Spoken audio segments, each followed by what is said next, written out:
Hablemos de ese tema que a todos nos toca y donde esta ciudad ha tratado de tener un liderazgo bastante importante, no solamente con la fuerza pública, sino con tecnología. Poco a poco vamos aumentando, digamos que todas estas herramientas para fortalecer el tema de seguridad frente a hurto, raponazos y tantas cosas de aquellos amigos de lo ajeno. Para hablarnos de este tema, ¿quién mejor que el secretario de Seguridad, Manuel Villa, quien le doy una muy cordial bienvenida?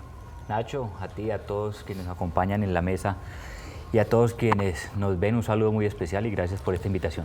Hay un dato que me tiene impactado y es, nos quejamos mucho y siempre decimos que aquí la justicia es muy lenta y que todo esto se demora y se demora, pero ustedes tienen en este momento un porcentaje de esclarecimiento del 39%, o sea, muy por encima del promedio nacional. ¿Cómo se ha logrado esto? Así es, Nacho, digamos que una de las estrategias importantes a la hora de la lucha contra el delito, contra la criminalidad, no solamente es toda la operatividad que permite que haya capturas en el territorio, sino también trabajar de manera articulada con la Fiscalía, con la Justicia, para que los procesos sean llevados en debida forma a las instancias judiciales y que realmente haya decisiones que haga precisamente que no haya esa impunidad. Y lo decías, en materia de homicidios no solamente es importante recalcar que venimos en una tendencia a la reducción, que tenemos operatividad para prevenir que se cometen este tipo de delitos, sino que es muy importante decirle a la ciudadanía que aquí, cuando se comete un homicidio, todas las capacidades del Estado van detrás de quien cometió ese homicidio. ¿Qué quiere decir eso? Que se esclarecen más los casos de homicidio aquí en Medellín que en cualquier parte del país, mientras que la media de esclarecimiento, es decir, de resolución de un homicidio por parte de la justicia en Colombia es alrededor de 12-13%, en Medellín estamos alrededor del 40%. ¿Eso qué quiere decir?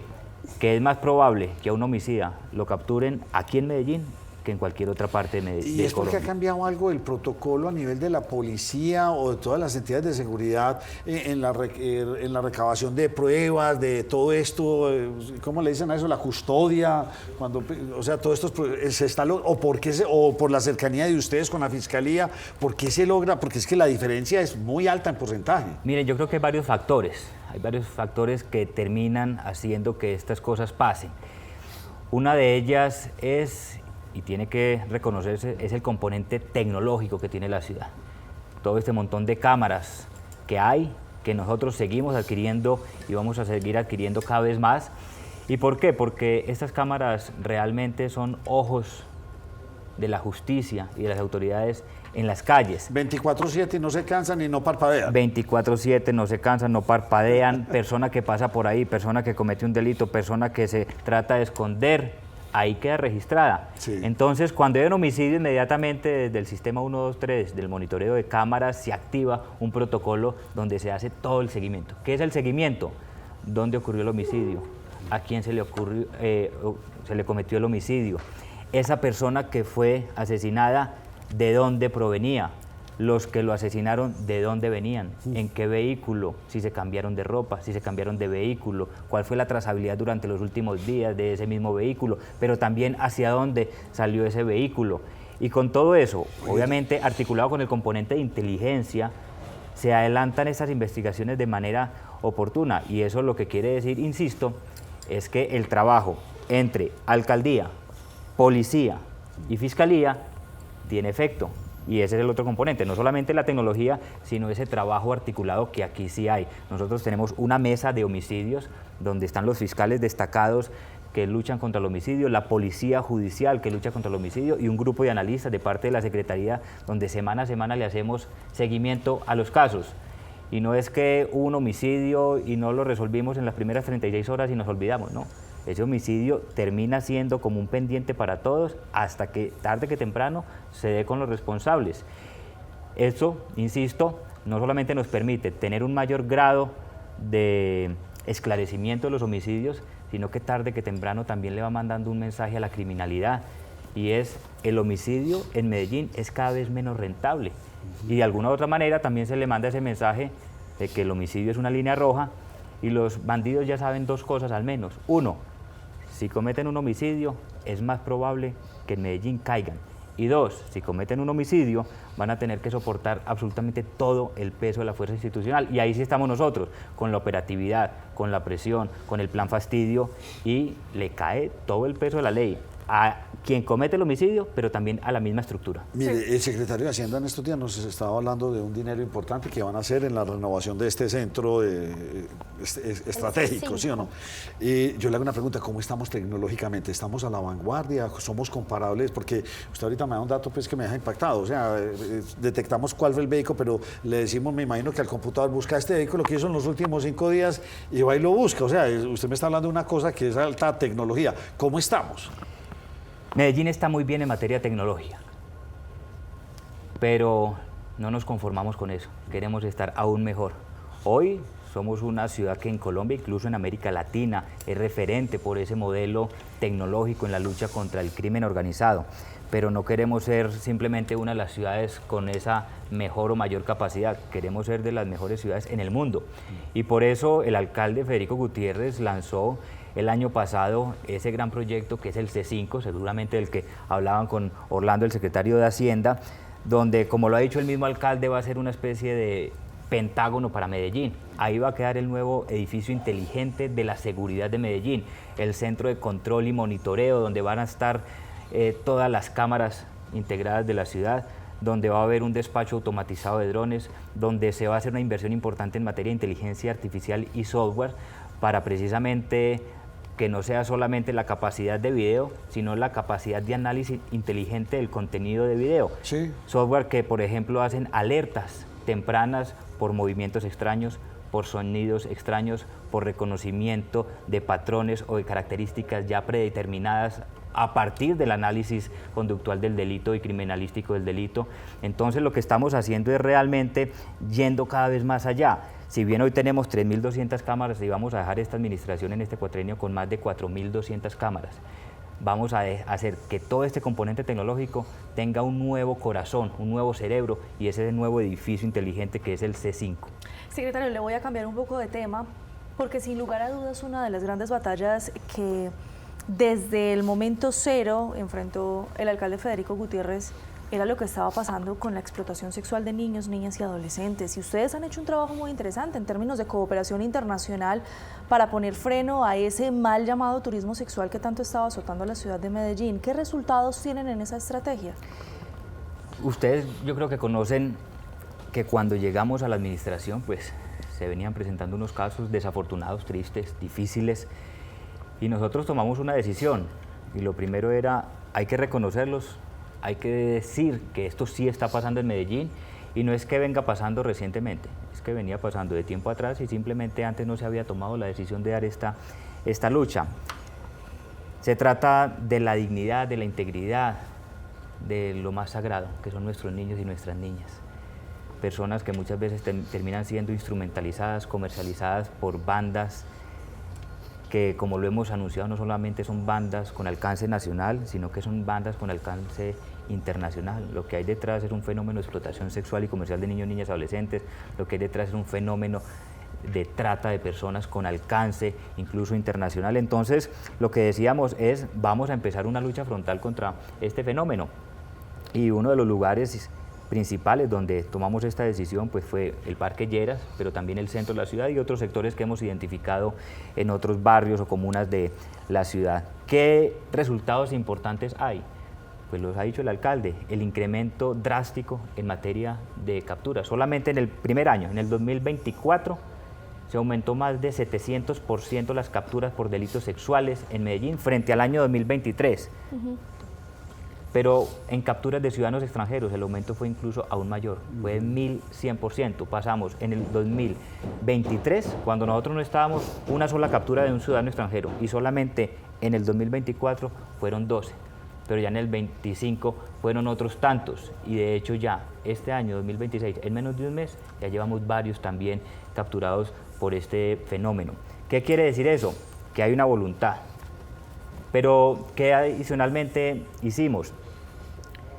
hicimos, así como hay un grupo especializado para luchar contra el homicidio, así como hay un grupo especializado para luchar contra el atraco, creamos un grupo especializado para luchar contra este fenómeno. Cogimos unos fiscales que nos puso la fiscalía, cogimos una policía judicial, cogimos unos analistas de nuestro equipo de Secretaría de Seguridad, pero hicimos una alianza muy importante. Primero, a Medellín llegó Interpol. Y segundo, una alianza con la Embajada de los Estados Unidos, con el gobierno americano, especialmente con dos agencias, con HSI y con FBI. ¿Y esto por qué? Porque nos dábamos cuenta que muchas veces ese fenómeno, precisamente al traspasar las fronteras, era fácil de que escapara la persecución del Estado. Y como el crimen no tiene fronteras, y los estados sí tenemos fronteras, pues nosotros nos pusimos a la tarea de hablar con los otros estados para decirles, trabajemos de manera armónica y articulada, y así la gente crea que se nos va a escapar, pues si se nos escapa inicialmente, pues allá también los podemos capturar de manera articulada con ustedes, y eso es lo que hicimos con el caso de HSI. Miren, aquí hubo unos casos donde unos extranjeros que venían de Estados Unidos abusaron de unos menores. Hubo un grupo de investigación especializado de la Policía Nacional con Fiscalía, pero hubo también investigadores que vinieron de los Estados Unidos. Atendieron y entrevistaron de manera forense a esas víctimas. Con los celulares, con la información que pudieron obtener, se dieron cuenta que se trataba de una red. Y mientras que en Colombia se avanzó en la investigación y se capturó a las proxenetas, que de hecho una de ellas era alias Lili, prima de una de las niñas que había sido abusada, en Estados Unidos ya se tenían identificado no uno, sino varios ciudadanos norteamericanos que eran los que venían constantemente a Medellín a abusar de nuestros niños y de nuestras niñas. ¿Qué se hizo? Se generaron las alertas. Y uno de esos, Estefan Correa, un día creyó que podía volver a Medellín otra vez a abusar y entrando al avión en el aeropuerto de Miami fue capturado por HSI. Y ese sujeto ya fue condenado a cadena perpetua. Sí, eso. El primer caso en la historia de Estados Unidos, no solamente en la historia de Colombia, en la historia también de Estados Unidos, de un capturado condenado a cadena perpetua por un delito cometido aquí en la ciudad de Medellín. Buen dato, primero. Pero ya no es el único, porque hace 15 días en Estados Unidos también ya se condenó por segunda vez a otro ciudadano norteamericano a cadena perpetua, también por delitos de explotación sexual y comercial aquí en Colombia y con niñas de Medellín. Entonces yo creo que hay unos avances importantes, unos resultados, todavía falta mucho por hacer, pero la idea es continuar con este trabajo articulado. Venga, me toca volver porque Andrea me saltó muy rápido el tema. Es que usted ahorita dijo algo y me quedó en la cabeza. ¿Cómo así que un centro de drones en ese mismo edificio? ¿Va a ser un dropóptero? ¿Eso qué va a ser? ¿Y para dónde va la tecnología en ese sentido? Porque usted me impactó y me habló algo de ahí de drones. Despacho automatizado de drones. Despacho automatizado, o sea, eso es un aeropuerto de drones. Exactamente, de hecho el nombre técnico es Vertipuerto y en la terraza... Vertipuerto y en la terraza de ese edificio va a existir un Vertipuerto donde va a haber unos drones que van a despacharse de manera automatizada, no solamente para asuntos de seguridad, sino para asuntos de cualquier tipo de emergencia, sea de salud, sea que tenga que ver con movilidad, sea que tenga que ver con bomberos, y precisamente es no solamente las cámaras que hoy tenemos en la ciudad, sino que cada vez estamos pensando en qué tipo de cámaras y de videovigilancia podemos adquirir. ¿Qué tipo de drones tenemos en la actualidad o apenas vamos a empezar a adquirir y cómo sería? Porque esto ya está funcionando pues en todo el mundo. Pues digamos que hoy tenemos una capacidad de videovigilancia aérea, pero es muy gracias a la capacidad que tiene la Policía Nacional. Okay. ¿Sí? Y son exclusivamente para asuntos en materia de seguridad. Obviamente esto es importante, lo utilizamos no solamente también con el Halcón, que es el helicóptero de la policía, pero la idea es que como esto es un centro integral de atención y monitoreo para todo tipo de emergencias, no solamente para seguridad, pero también para materia de salud, bomberos y demás, estas capacidades no van a ser de la policía, sino que van a ser del mismo distrito y estos drones van a servir para atender cualquier tipo de emergencia. Como quien dice, entonces vamos a meter más personal capacitado que aprendan como es al estilo gringo, sentados manejando un dron y recorriendo y haciendo, pues, o sea, buscando todas estas cosas. ¡Qué maravilla! Eso entra en tecnología de último nivel. De acuerdo, y entonces ahí lo que estamos haciendo es perfilando cada vez más las capacidades de quienes están en estos mismos centros de monitoreo, porque ya no se trata simplemente de cualquier persona sentada detrás de una pantalla viendo unas cámaras, porque ya la misma inteligencia artificial y estas cámaras que van a tener nuevas capacidades van a hacer mucho más el trabajo que antes hacía el hombre, y ahora quien esté detrás de las cámaras va a ser simplemente más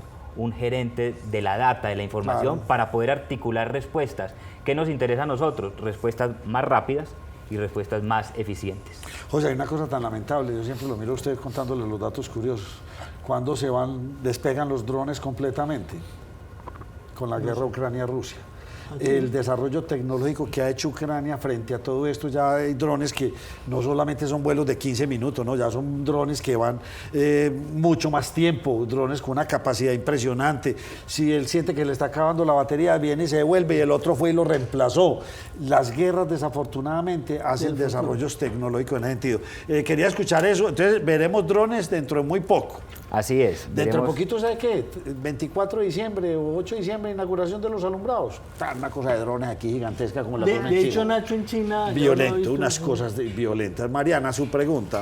Bueno, se cree realmente son dos. La primera es, el alcalde ha resaltado mucho esa alianza con Estados Unidos, pero se piensa hacer con otros países como México, Panamá, para la lucha frontal contra la explotación sexual. Y en Medellín hay un caso que aún suena mucho y es el de Timothy Galán. ¿Qué ha pasado con este hombre? Bueno, frente a la primera pregunta, claro que uno hay que seguir manteniendo ese trabajo articulado con los Estados Unidos, con la agencia HCI, pero no solamente con ellos, con FBI, con la DEA, con Marshalls y con todas estas capacidades con las que hoy venimos dando resultados. Tenemos comisión de trabajo articulado con el FBI, tenemos comisión de trabajo articulado con la DEA, tenemos comisión articulada con los Marshalls de Estados Unidos, que de hecho esta semana hicieron una captura importante de un fugitivo transnacional que estaban buscando y en articulación con ellos se capturó aquí en Medellín. Pero también tenemos alianzas estratégicas con otros países, muchos de ellos de Europa, con Francia, con Italia, con Gran Bretaña, con España, y tenemos el mismo trabajo articulado, donde con policías de esos otros países se trabaja aquí, hay intercambio de informaciones y de manera articulada se van avanzando en los procesos aquí y en esos países. Obviamente ha habido una herramienta que es Interpol, que nos ha facilitado precisamente todo este trabajo para podernos articular con las policías de otros países. Miren, ¿qué significa que haya llegado Interpol a Medellín? En el 2024 hubo 11 capturas de criminales transnacionales, pero en el 2023 apenas hubo 3 y en el 2025 hubo 25. Es una diferencia abismal. Entonces hay una diferencia abismal y eso es única y exclusivamente gracias a que aquí ya hay una sede de Interpol. ¿Qué hacía antes Interpol? Tenía una alerta, una notificación desde Bogotá, cogían un avión, se venían para Medellín, capturaban a uno y se devolvían. ¿Ya qué hacen? Ya están aquí permanentemente en el aeropuerto. Eso es para muchas irregularidades, o sea, hablo lavado de activos, menores de edad, o sea, es para, de acuerdo, para muchas cosas. Crímenes. Para sí, múltiples, eso, crímenes, sí. Lo que me había múltiples crímenes o múltiples delitos de personas que hayan sido condenadas y estén siendo buscadas por justicia de otro país y tengan una respectiva alerta. Hay alertas rojas, hay alertas azules.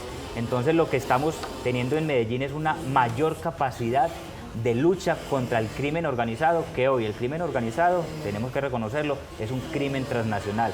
Entonces, que haya tantos capturados extranjeros no quiere decir que qué es lo que está pasando. Es lo que venía pasando, simplemente que ha habido una decisión de luchar y de confrontarlos de manera directa. Por eso, no solamente con HCI, con el gobierno de los Estados Unidos, con otras policías de otros países, sino que con Interpol estamos dando golpes contundentes. Ahora, un caso que marcó un hito, y fue el caso de Timothy Galán, este norteamericano precisamente que abusó de estas dos menores. ¿Dónde lo hizo? En el Parque Lleras. Ustedes saben todo lo que hay detrás y alrededor del Parque Lleras. Precisamente el caso de Timothy Galán fue que surgió la articulación con la Embajada de los Estados Unidos. Gracias a ese caso de Timothy Galán fue que vinieron los investigadores de HCI de Estados Unidos aquí. Gracias a ese caso fue que los investigadores tuvieron contacto con las víctimas de Timothy Galán y con la extracción de los celulares, con las entrevistas forenses, fue que identificaron a las proxenetas aquí en Medellín, a alias Lili, una de ellas, que comentaba ahorita, era prima de una de esas menores que fue abusada por Timothy Galán, pero también a Estefan Correa y a los otros tantos que en Estados Unidos, que ya van más de 7, han sido capturados. El año pasado fueron 7 ciudadanos extranjeros capturados en Estados Unidos por delitos cometidos aquí. Ustedes en días recientes creo que hicieron un operativo bastante grande en esta zona del Parque Lleras y alrededores. ¿Cómo les fue? Pues nosotros seguimos con esa presencia institucional fuerte, contundente en el Parque Lleras, haciendo muchos controles administrativos con todas las dependencias de la alcaldía, pero también con policía, con ejército, con fiscalía. Y realmente lo que ha dicho el alcalde es lo que pasa en el Parque Lleras no es lo que mucha gente cree, que es un problema estético. Alguien sube por la 10 y ve lo que pasa y dice, es horrible lo que está pasando en el Parque Lleras. Y sí, es horrible, pero es más horrible lo que pasa detrás del Parque Lleras. Hay criminalidad dura y pura, hay mafias, hay trata de personas, hay instrumentalización de menores. Entonces, aquí no solamente se trata de un simple tema de prostitución como creen algunos. Aquí hay unas redes de trata de personas, aquí hay unos supuestos comerciantes que comerciantes no tienen nada, que son más criminales que cualquiera otros, que lo que están es dinamizando actividades criminales. Pero ese es el diagnóstico. ¿Y qué se ha Y la logrado? solución, ¿Se ha logrado exacto, detectar? ¿Qué tan cerca estamos de esa De la red? solución de vincular todo desmantelar esto. esa red. Yo creo que estamos más cerca desde que empezamos. Y es la pregunta que le hacen siempre a uno en la calle. Y siempre lo he dicho, es como cuando uno toma la decisión de rebajar y no ha rebajado todo lo que ha querido y entonces está el que le dice a uno, ¿has rebajado? O el que todavía le dice a un hombre, estás todavía muy gordo. Pero somos conscientes que el reto es difícil, que va a tomar tiempo, nosotros no lo hemos desconocido, pero que estamos cada vez más cerca, sí, que estamos mejor de como empezamos hace 2 años también. Si ustedes ven, cuando nosotros anunciábamos los primeros controles en el Parque Lleras, advertíamos, ojo, hay instrumentalización de las comunidades indígenas, ojo, hay taxistas o supuestos taxistas que están cobrando más de lo que deben, que hay veces extorsionan o roban a los usuarios, muchos de ellos turistas. Ojo, hay mujeres que en el ejercicio de la prostitución utilizan algunas sustancias, tipos como la mina, para robar y eventualmente atentar contra los supuestos usuarios de los servicios sexuales, que muchos de ellos eran turistas. Ojo, hay también un tema de trata de personas. Ojo, hay tráfico de estupefacientes. Y puedo seguir con la lista de cuánto delito nosotros nos dimos cuenta que había en el Parque Lleras. Pero el cartel de los pañales, ya hubo unas capturas a unos sujetos que instrumentalizaban a los indígenas. Sí. Ya hubo captura de 12 taxistas solamente sobre el eje de la 10 y Provenza. Ya hubo capturas también ¿La captura de los taxistas es porque cobraban una tarifa adicional? Y también porque robaban. Robaban. Se prestaban para el paseo millonario. Y golpeaban, de para acuerdo. delinquir. Y golpeaban también a los usuarios. No. Ok. ¿Golpean a los usuarios? De acuerdo, Sí. para poder robarles y demás si no les querían pagar todo lo que les estaban exigiendo. También, ¿qué nos pasó? A las que nosotros denominamos a las tinderianas, que eran las mujeres que contactaban Los mediante perfiles de Tinder, plataformas, de claro. acuerdo, y después terminaban unos turistas casi todos escopolaminados, también Y fueron robados, capturados, claro. de acuerdo. También se ha capturado ahí a comerciantes del Parque Lleras, alias El Mexicano. Tenía 7 locales en pleno Parque Lleras, 7 locales. ¿Qué hacía alias El Mexicano? Y era uno de esos que se posaba como un supuesto comerciante de alto perfil y demás. ¿Lo capturó quién? Interpol. Miren, Interpol está en Medellín gracias al Mexicano. Es decir, Interpol está en Medellín gracias a lo que hemos hecho en el Parque Lleras. Y ojo, ese mexicano que ya está extraditado en México, lo que tenía era una red de trata de personas. ¿Cómo funcionaba? Uno de sus establecimientos, de hecho, ¿cómo se llamaba? Las Mamacitas. Miraba a las mujeres que trabajaban por ahí, las que perfilaba de alguna manera, las contrataba para que fueran, atendieran a la gente en su establecimiento, y a las que perfilaba, de acuerdo a cómo le estaba yendo, ya las cogía y las mandaba para México, le retenía el pasaporte y literalmente lo que había era una red de trata de personas, un comerciante del Parque Lleras. ¿Y qué pasó con todos esos locales? ¿Los tenía el administrado o esto se cierra? Extinción de dominio, ¿O son ¿Qué como pasa decir, con Todos esto? estos locales, lo que nosotros le hemos pedido a la Fiscalía y también pues a la policía es que se avance en extinción de dominio. Porque genera ¿Y mucho si el empleo, local entre está otras. arrendado? Digamos que hay una posibilidad, dependiendo de lo que se compruebe en la investigación, si puede llegar a haber incluso responsabilidad de parte del propietario.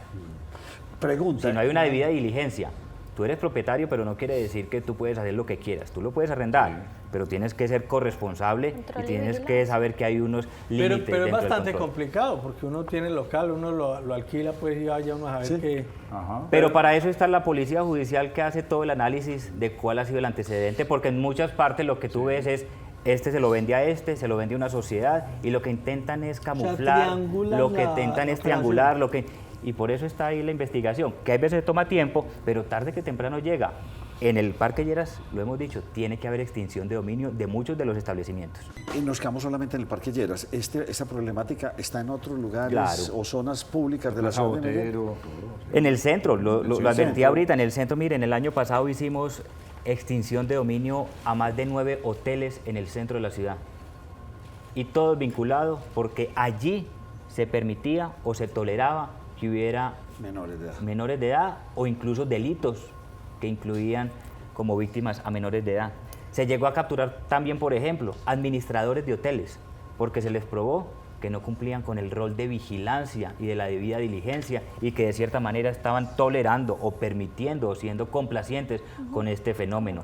Entonces, esta lucha la venimos dando, y no solamente en el centro, también en otras comunas. Y en otras comunas pasa algo particular, porque aquí en el centro, en el Parque Lleras, es donde se ve el fenómeno, pero en otras comunas es donde está realmente la estructura que coopta o capta a estas personas. Claro, están allá y allá cooptan a todas estas jóvenes ingenuas y se las traen para acá. Entonces, aquí podemos solucionar, pero en otro lado. Pero mire otro caso que es también interesante, no es solamente lo represivo, la persecución, sino también la oferta social que nosotros somos conscientes que debe haber por parte de la institución. Dentro de la misma Secretaría de Seguridad existe un programa de parceros, y una de las vertientes de parceros es parceras. Sí. Y parceras lo único que busca es tocarle la puerta, extenderle la mano a esas mujeres, en su gran mayoría, o a personas que están en contexto de prostitución o de riesgo de explotación sexual. Y si bien la prostitución es legal, lo que les decimos nosotros es,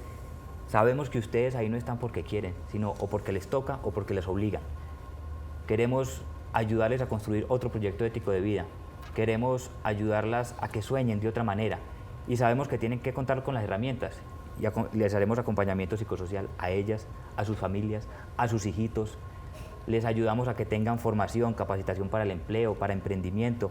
Y es muy bonito, la verdad, saber, por ejemplo, que dentro del Parque Lleras hemos sacado a más de 80 mujeres que antes, podíamos decir, estaban en el Parque Lleras, pero que hoy esas mujeres están trabajando y trabajando en múltiples empresas. Entre ellas, por ejemplo, McDonald's, entre ellas, por ejemplo, Argos. Y hoy tú hablas con estas empresas y te dicen, para nosotros es muy orgulloso y satisfactorio ver que como empresarios estamos contribuyendo a que estas personas tengan una mejor condición de vida. Incluso, miren qué bonito, hay mujeres que se le acercan a uno y le dicen, estoy ganando menos que antes, pero hoy por lo menos tengo dignidad y me estoy respetando a mí mismo. Entonces, mientras que vamos detrás de los bandidos, pues a las mujeres hay que protegerlas, a los niños hay que cuidarlos. Y además que se quiera o no se quiera, qué trabajo tan duro, son trabajos de noches enteras, despiertas, unas condiciones durísimas. Pasemos a otro tema, ¿cómo van los atracos, hurtos de vehículos? ¿Cómo van? Ahora pues ya un carro, robárselo en Medellín es muy difícil porque ahí mete usted en un taco, se fregó, pero la motoneta no, me imagino que las motociclistas sí están, esas sí están con mayor cantidad. No, vaya a recibir un carro hasta donde llegue, con toda esa seguridad que tienen, que lo detectan en 2 segundos. Pero mire, cuando llegamos a la alcaldía, el alcalde Federico sí fue muy claro conmigo, incluso con la policía y con la fiscalía, y dijo, entre mis prioridades está el atraco. Ese hurto violento que es el que más afecta a la ciudadanía. Ese hurto violento de un celular o de tu carro o de tu moto, y que nos decía el alcalde, sí o sí tiene que ser una prioridad, y sí o sí tenemos que ser capaces de reducirlo. Cuando nosotros llegamos a la alcaldía y recibimos el primer mes del 2024, vimos la tendencia del hurto en los últimos años y venía en un incremento. Entre el 2019 y el 2023, el hurto creció en un más de un 19% en Medellín. Nosotros en el primer año fuimos capaces de reducir el atraco a personas en un menos 24%. Y el año pasado, 2025, frente al 2024, donde ya había habido una reducción, la reducción fue de un menos 16% en atraco a personas. En el hurto de motos, la reducción fue de un menos 24%. En el hurto de carros, la reducción fue en un menos 26%. Y la pregunta es, ¿pero por qué? Nosotros sí tomamos algunas decisiones y algunas medidas distintas a lo que se venía haciendo. Creamos un grupo especializado, tal cual como lo propusimos en campaña, un grupo especializado contra el atraco. ¿Cómo se llama? CECAT, Central Estratégica y Articulada contra el Atraco. ¿Y qué significa? Que hay unos fiscales que puso la Fiscalía solamente y exclusivamente para perseguir el fenómeno del atraco. Policía Judicial exclusiva para perseguir el fenómeno del atraco. Unos grupos de reacción motorizada para perseguir única y exclusivamente el delito del atraco. Unos analistas y nosotros pusimos unos visualizadores. Es decir, en ese centro del 123 hay unas personas que única y exclusivamente y todo el día, 24/7, están pensando en el atraco. Y como aquí el crimen es organizado y como aquí ya tenemos data y análisis, entonces nosotros, gracias a las cámaras, sabemos por dónde pasó la moto, por dónde pasó el carro, de dónde venía, hacia dónde cogió.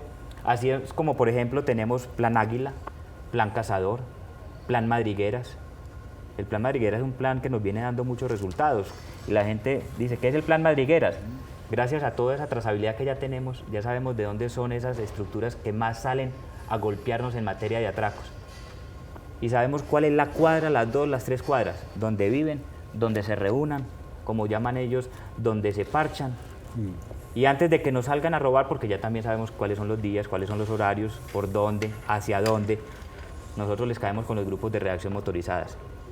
Hoy hay alrededor de unas 40 motos en Medellín pensando única y exclusivamente en perseguir atracadores. Pero ojo, recientemente el alcalde le entregó 52 motos al ejército. Esas 52 motos del ejército van a ser parte de la lucha contra el atraco con el ejército, la policía militar, en compañía a la policía. Y en los próximos días, el alcalde ya lo anunciaba el año pasado, que van a entregar 170 motos adicionales de alto cilindraje a la policía. Vamos a pasar de tener 40 motos para perseguir el atraco a más de 200 motos para perseguir. Vamos a pasar de 2 o 3 grupos de reacción a tener casi 20 grupos de reacción motorizada por toda la ciudad de manera permanente. Sin pedirle que nos entreguen los datos de, me imagino yo, la inteligencia que ustedes tienen, ¿cuál es el día que más roban carros y cuál es el día que más roban motos en Medellín? Digamos que hay unos días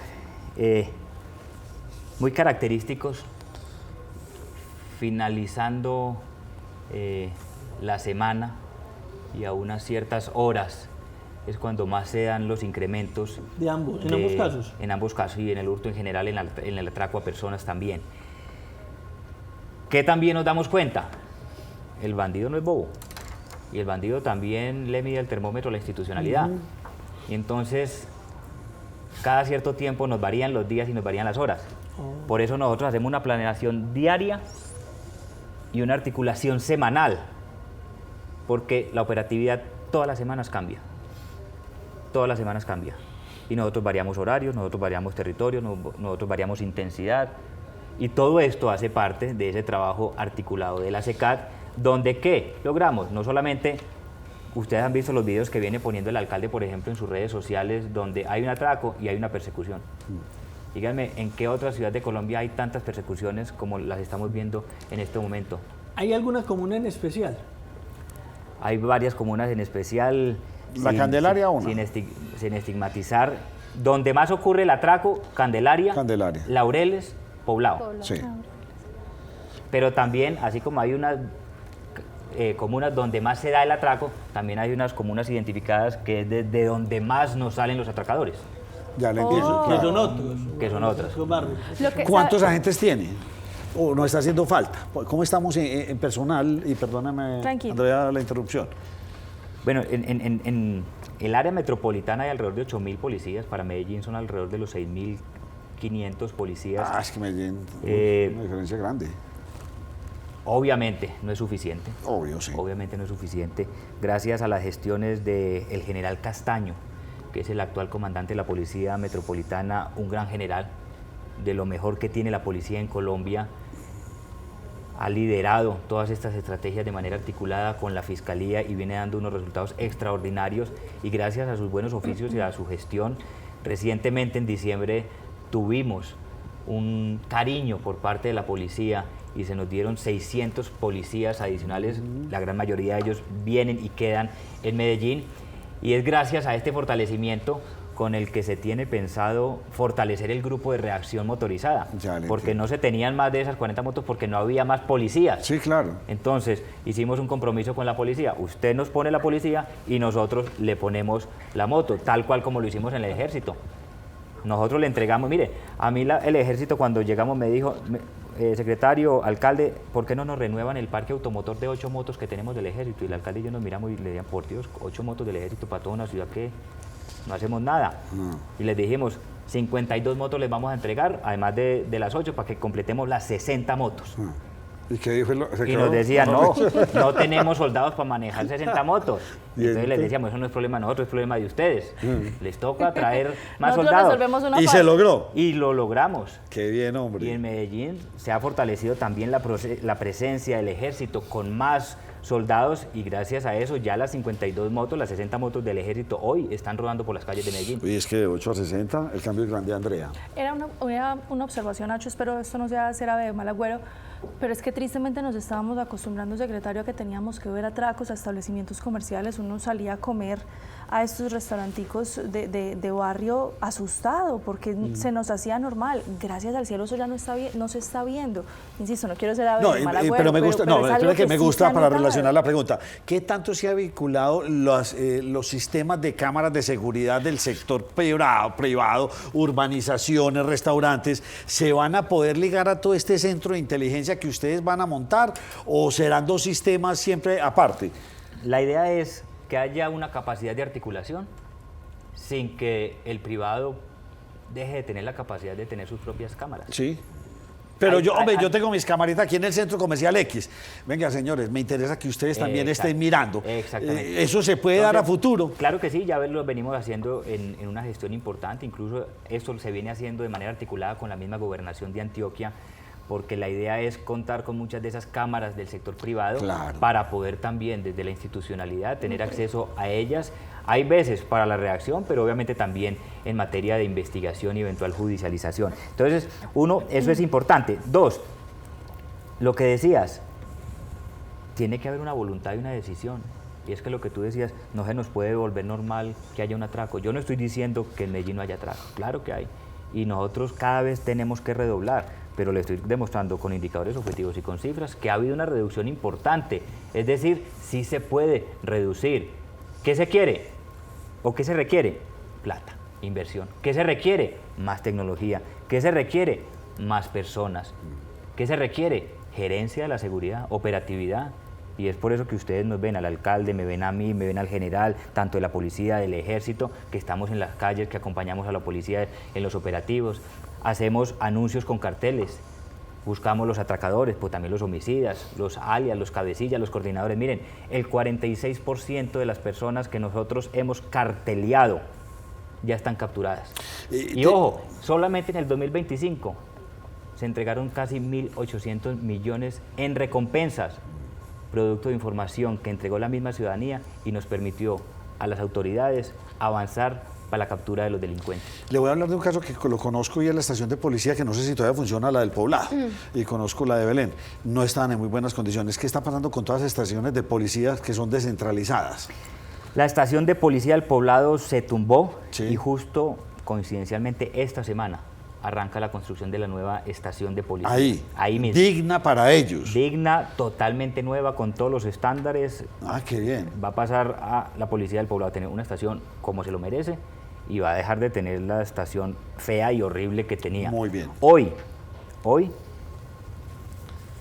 en la estación Guayabal está el personal de la estación El Poblado. Muy bien. Cuando ya el Poblado, la estación, vuelva a su lugar, la nueva estación de Guayabal va a ser ocupada por la policía de Guayabal. Entonces vamos a repotenciar todas estas estaciones que están en la periferia o en diferentes barrios. De acuerdo, tenemos otro compromiso, pues estamos trabajando de la mano de la policía y la verdad estamos insistiendo para que la policía nos ayude y podamos avanzar rápido, por ejemplo, en todos los diseños y en el proceso de la estación de policía de La América. La América es una comuna Grande. que no tiene su propia estación ¿no? y lleva años solicitando y pidiendo tener su propia estación. Nosotros resolvimos un lío jurídico que había en un terreno, nos tomó tiempo resolver ese lío jurídico, ya se saneó ese terreno y ya estamos precisamente con policía haciendo cumpliendo todos los requerimientos para que nos permitan, uno, hacer los diseños y ojalá dejar en construcción esta ¿Dónde va a estar estación. ubicada en La América? ¿En qué parte? Le quedo debiendo el dato. dato. La dirección, la calle tal con carrera tal. Es un lote muy conocido porque es el lote que se conocía vulgarmente como el lote de los Tobón. ¿Sí? Precisamente era un espacio que era de la administración y que por mucho tiempo se dejó que ahí hubiera una ocupación indebida. Entonces era un parqueadero donde el personal que estaba allí ya alegaba como si ellos fueran los propietarios. Y ese fue el lío jurídico que duró muchos años. Oiga, dato curioso, ¿cómo le fue con los conciertos de Bad Bunny? ¿Hubo tranquilidad o pasaron cosas malucas después del concierto o todo hay parte de tranquilidad? Y se lo pregunto en el sentido de que Medellín seguirá trayendo muchos eventos de esta dimensión. Entonces debemos tener eso bajo unos controles y dar muy buenos resultados. De acuerdo, obviamente estos eventos tan masivos son un reto en materia de seguridad. Siempre hemos sido claros, como eventos privados la primera responsabilidad es de los organizadores del evento, pero sabiendo de las implicaciones y repercusiones que eso tiene como ciudad, pues nosotros no vamos a ser indiferentes y también le hemos pedido a la policía que se vincule. Por ejemplo... Sobre todo cuando termina el evento, es que claro, al interior pues son ellos los responsables, sí, pero cuando sale esa romería de gente... Y aparece lo que la gente sabe del cosquilleo, sí, aparece el que está más borracho de la cuenta, entonces puede ser víctima de o el algo. que sale ahora que no le gustó que Messi le metiera 5 goles al Nacional, entonces terminan y entonces unos bravos contra el otro y se cascan en la calle. O sea, es que pasan esas cosas. Entonces en el concierto de Bad Bunny, durante los 3 días de concierto se tuvo más de 450 policías ahí, se tuvo ejército, nosotros pusimos gestores operativos más de 50, obviamente en articulación con tránsito. La verdad, pues sabemos que sí ocurrieron casos, pero tratamos de atender todas las denuncias que recibimos, pero al mismo tiempo fue bonito también recibir los comentarios de la gente, recibir comentarios no solamente en redes sociales, en lo personal, a través de terceros que nos decían qué distinto venir aquí a un concierto, ir en otras ciudades. Qué bonito salir y ver que sí hay institucionalidad. Muchas de las personas a las que eventualmente le robaron se logró capturar a los que hacían el cosquilleo, se les logró recuperar el celular, se les hacía entrega personal del celular. Qué pena, secretario, ¿ese cosquilleo se hacía al interior del concierto, al interior del estadio? Se hace al interior, pero también a la salida. Sí, porque usted para pagar una boleta de $1 millón para ir a robar, o sea... Tiene que robarse muchos celulares. Tiene que robarse muchos celulares. Mire el negocio que hay detrás, que de hecho pasa. Y pasa al interior y pasa a la salida. Que sí, se aprovechan del factor de oportunidad, del que está más tomado de la cuenta, del que se puso el celular en la parte de atrás y no se da del cuenta. factor papaya, el que dio papaya, como decimos. Papaya, lo que pasa es que siempre ha sido la línea que la autoridad no debe decir que no se da papaya, porque así se de papaya, lo correcto es que no pase nada, pero nos toca estar a nosotros como autoridad ahí presente, acompañando a la ciudadanía, teniendo presencia, no solamente para reaccionar, sino también para prevenir y disuadir. Secretario, el tema de la extorsión es un problema muy grande en la ciudad y que es preocupante. La gente sí está denunciando y sí están sirviendo esas campañas en las diferentes comunas. Mire, la extorsión es un fenómeno bien complejo. Y nosotros somos conscientes de que detrás de los indicadores hay todavía un mundo amplio por no solamente conocer, sino reconocer. Uno podrá decir, tuvimos una reducción del menos 11% en extorsión el año pasado. Eso es lo que nos dicen los indicadores. Pero si hay un delito donde hay subregistro, es en extorsión. En homicidio no. En el hurto o en el atraco, así haya subregistro, con el índice de victimización, tú tienes la capacidad de saber objetivamente si de verdad hay reducción o es una cifra que te está engañando. Y hoy, Medellín, en atracos, de acuerdo a las denuncias que se han reducido y al índice de victimización que se ha reducido, vamos mejor y sí se está reduciendo el atraco. Pero en extorsión nosotros hemos dicho que nos tenemos que medir de otra manera. Sí. Por eso fue una solicitud tanto del alcalde y mía que le pusimos a la policía de la fiscalía. Miren, no nos sigamos midiendo solamente con el indicador de si va reduciendo o no la denuncia de extorsión. Demuéstreme cómo vamos operativamente. Y por eso se aumentó drásticamente las capturas en el 2024 y en el 2025. Aumentamos el año pasado, frente al año anterior, alrededor de un 22% las capturas en materia de extorsión. Sí. ¿Qué quiere decir eso? Que hay más reacción, que hay más operatividad. Venimos trabajando muy de la mano con ciertos sectores porque hemos definido una estrategia de libres de extorsión. Entonces, los tales mondongueros en la carrera 68 de Castilla, históricos, tradicionales, allá nos metimos. Y allá el Gaula, Policía y Fiscalía, era un golpe bien importante y se ha mantenido gran parte de este sector libre de extorsión. También nos sentamos con el sector del transporte. Muchas de las rutas nos decían algunos transportadores, venga, no podemos con estas extorsiones.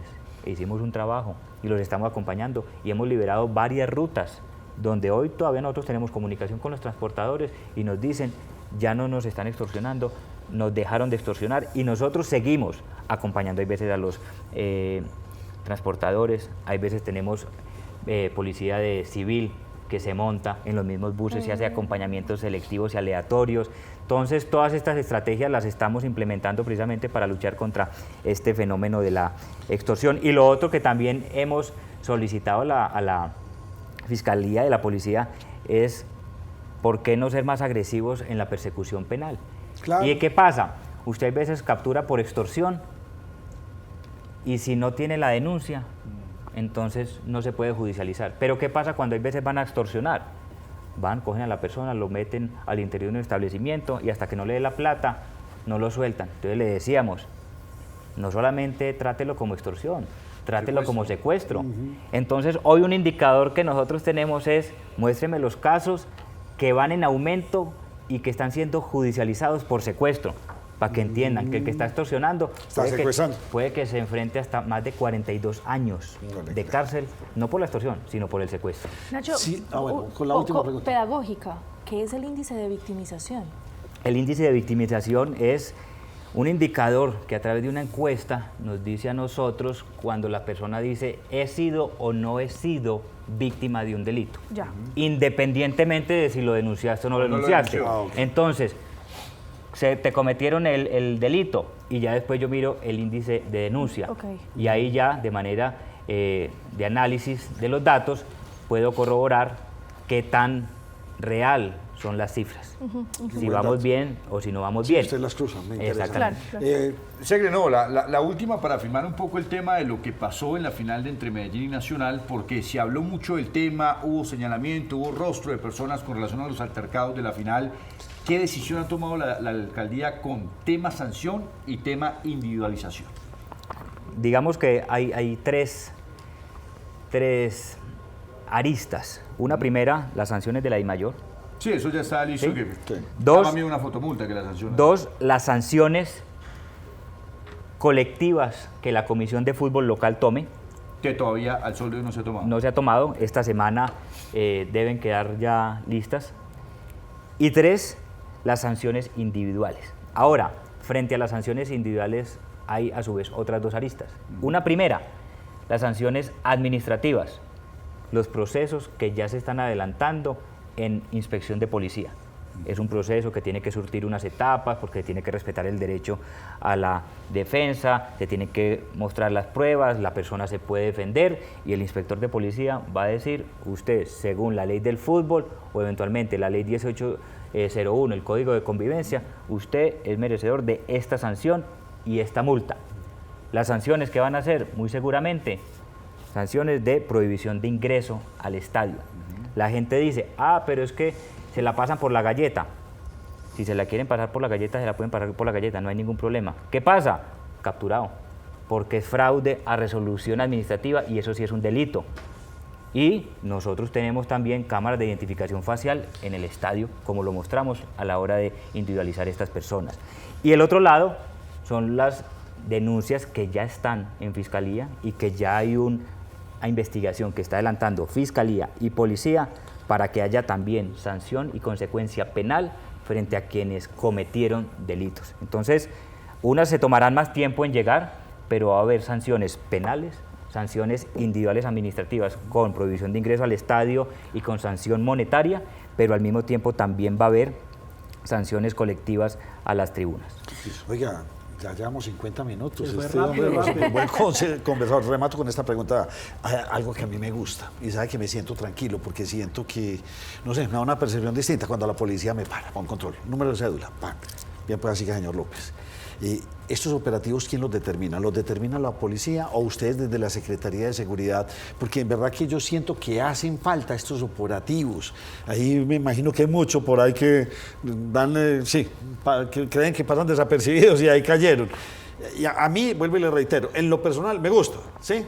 Mire lo que está pasando en Palmas con estos accidentes y estos piques, que eso no es de dependencia de la movilidad, pero por Dios, ¿qué hacer con estos controles? De acuerdo, y eso puede que la policía lo determine por su cuenta. Sí. Pero gracias a ese trabajo operativo y de articulación que nosotros tenemos con la policía, hemos llegado a un consenso donde estos controles los estamos determinando de manera articulada. Qué bien. Ahora, no es decir, mande policía, llame a tránsito para que los acompañe, pídale a ejército que los acompañe y hagan los controles donde quieran. No. Estamos haciendo en esa planeación que yo les contaba semana a semana una identificación de cuáles son los lugares y cuáles son los fenómenos que nosotros queremos enfrentar con esa estrategia. Ahora, los puestos que nos gustan a nosotros, puestos donde no solamente haya policía, sino que esté ejército y esté tránsito. Sí. 2, puestos que hay veces no sean demasiado largos, porque entonces ya pierde sentido. Sí, lo ve la ciudadanía, pero entonces uno ya sabe que... Ahí mismo que ha reportado Waze, control de la policía. Entonces ya el pillo ya sabe cómo lo evita. Ya sabe. Entonces, ¿qué nos gusta hacer nosotros? Controles móviles. Sí. Entonces, 1 hora o máximo 45 minutos en un lugar. Flash, y estoy flash aquí y flash allá, y eso es mucho más... ¿Y qué hacemos también nosotros? Un plan que a nosotros nos gusta mucho y es el plan Avispa.